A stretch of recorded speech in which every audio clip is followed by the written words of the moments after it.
O que eu vi naquela noite poderia destruir carreiras. Até hoje, mais de 30 anos depois, ainda me atormenta. Boa noite. Meu nome verdadeiro eu não posso revelar, mas podem me chamar de Carlos. Em 1985, eu era marinheiro da Marinha Brasileira. Jovem, cheio de disciplina, mas sem imaginar que seria testemunha de algo que nunca deveria ter sido visto. Algo que nos foi proibido de comentar, como se não tivesse existido. Hoje, depois de tanto tempo, sinto que o mundo precisa ouvir essa história. A rotina na Marinha era simples: sair do Rio de Janeiro e navegar pelo Atlântico, sempre em patrulha sem rota fixa. A maioria dos dias era igual: mar calmo, verificações de segurança, relatórios, silêncio quebrado apenas pelo som do motor. Mas naquela noite tudo mudou. Eu estava no convés observando o horizonte quando um tripulante me chamou, apontando para o mar. No início pensei que fosse apenas reflexo da lua, alguma ilusão criada pela água em movimento. Mas quando me aproximei da borda, percebi que algo muito incomum se movia debaixo da embarcação. Uma luz intensa, firme, nos acompanhava como se estivesse colada ao casco. Minha primeira reação foi pensar em um submarino. Mas não havia ruído de motores, não havia sinal nos radares, nada no sonar. Apenas o brilho claro, nítido, que parecia nos imitar. Quando reduzimos a velocidade, a luz também diminuiu. Quando aceleramos, ela nos seguiu. Não havia explicação. A tripulação começou a se inquietar. Muitos já tinham visto coisas estranhas no mar, mas aquilo era diferente. O comandante, um homem experiente e cético, pegou o rádio e comunicou aos superiores. Depois de alguns minutos de silêncio, a ordem veio: manter posição. Outro navio da Marinha viria nos auxiliar. Mandariam mergulhadores especializados. A espera foi angustiante. Durante quase uma hora, aquela luz permaneceu ali, imóvel, como se tivesse paciência infinita, como se também esperasse. Quando as luzes do outro navio surgiram no horizonte, todos correram para a lateral do convés. Assim que a embarcação emparelhou, os mergulhadores subiram a bordo. Eu trabalhava na área de sensores e iluminação, por isso fiquei próximo e pude escutar parte da conversa. Um dos mergulhadores perguntou se não poderia ser apenas um fenômeno natural, mas todos sabíamos que não. O clarão se movia junto ao navio, não se dispersava, não se comportava como algo natural. O comandante foi firme: preparem-se para mergulhar. Enquanto ajustavam os cilindros, percebi no olhar deles algo incomum. Eram homens experientes, acostumados a missões difíceis. Mas havia medo. Um deles, enquanto apertava a fivela do colete, murmurou: submarinos não se movem assim. O colega apenas concordou com a cabeça. Antes de entrarem na água, usaram o sonar mais uma vez. O resultado foi o mesmo: nada. Nenhum sinal de metal, nenhuma estrutura identificável. Era como se a luz existisse apenas para os nossos olhos. O comandante não recuou: vamos em frente. O silêncio tomou conta do convés quando o primeiro mergulhador caiu na água.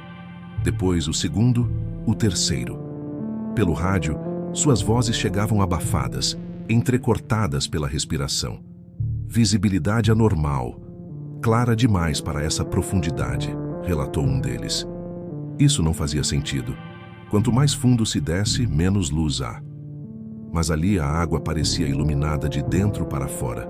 De repente, a voz de outro mergulhador soou: há algo aqui embaixo.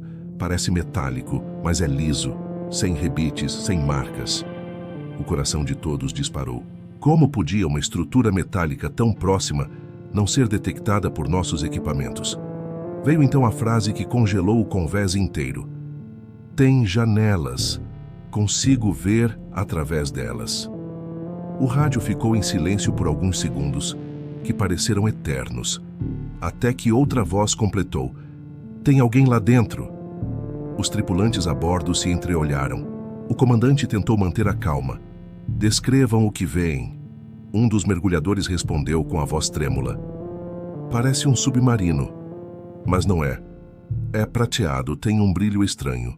E lá dentro, meu Deus, há dois seres olhando para nós. O impacto foi imediato. Silêncio absoluto no navio. O comandante apertou o rádio. Repetir 2 seres? O mergulhador respirou fundo. Sim, 2 humanoides, 2 braços, 2 pernas, mas não são humanos. Usam macacões azuis. Os rostos... não consigo ver direito, mas não parecem humanos. O ar ficou pesado. Os tripulantes murmuravam entre si, tentando encontrar uma explicação racional.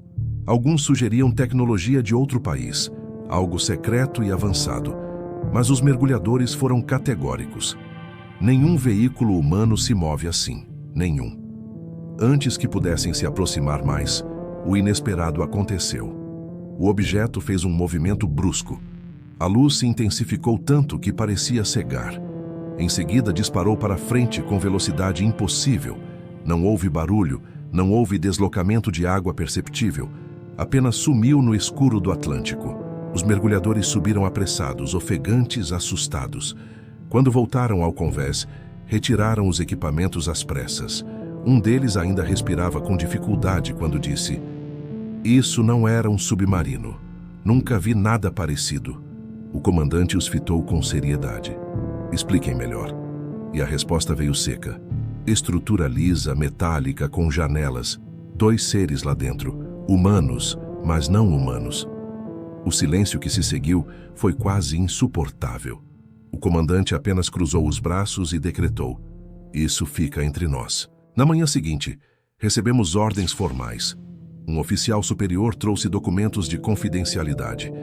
Todos tivemos que assinar. Nenhum comentário com família, amigos ou qualquer outra pessoa. Era ordem direta. A ameaça não foi dita em voz alta, mas estava clara. Se alguém falasse, haveria consequências. Na viagem de volta, ninguém ousou comentar o que tinha acontecido.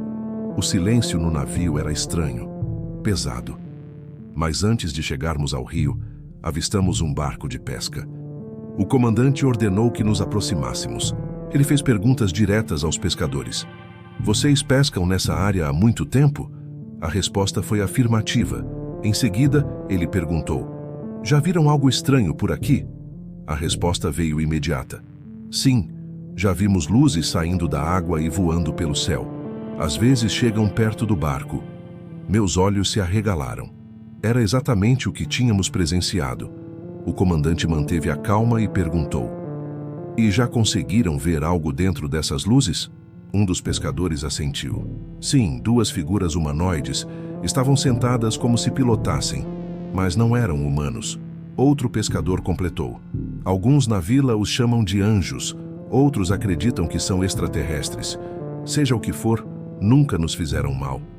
O comandante não reagiu, apenas ordenou que retornássemos ao navio, e antes de sair, deu a instrução final: "Não falem sobre isso com mais ninguém." Nunca mais vimos aquela luz. A patrulha seguiu normalmente nos meses seguintes. Nenhum relatório, nenhuma explicação oficial. Era como se nada tivesse acontecido. Mas eu sabia que aquilo não podia ser um delírio coletivo. Estava gravado na minha mente. Anos mais tarde, já fora da Marinha, comecei a ver notícias de pilotos americanos relatando objetos semelhantes. O governo dos Estados Unidos divulgou vídeos de OVNIs, agora chamados de UAPs, fenômenos aéreos não identificados. Objetos metálicos, silenciosos, capazes de mergulhar no mar e sumir sem deixar rastro. Cada novo relato me fazia voltar para 1985. Era exatamente o que eu tinha testemunhado. As mesmas manobras impossíveis, a mesma velocidade inacreditável, a mesma ausência de som. Durante muito tempo tentei acreditar que fosse apenas uma tecnologia secreta de algum país avançado. Mas até hoje, nenhuma nação demonstrou algo parecido. Talvez os pescadores estivessem certos, talvez fossem anjos, ou talvez seres de outro planeta, não sei. Não. O que sei é que aquela noite no Atlântico mudou minha vida para sempre. E algo dentro de mim diz que a verdade está muito mais perto do que imaginamos. E você? O que acha que vimos naquela noite? Anjos, extraterrestres ou uma tecnologia que ultrapassa a nossa compreensão? Deixe seu comentário e se inscreva no canal para mais relatos como este. Se gostou, Deixe seu like e compartilhe com seus amigos. Nos vemos na próxima história.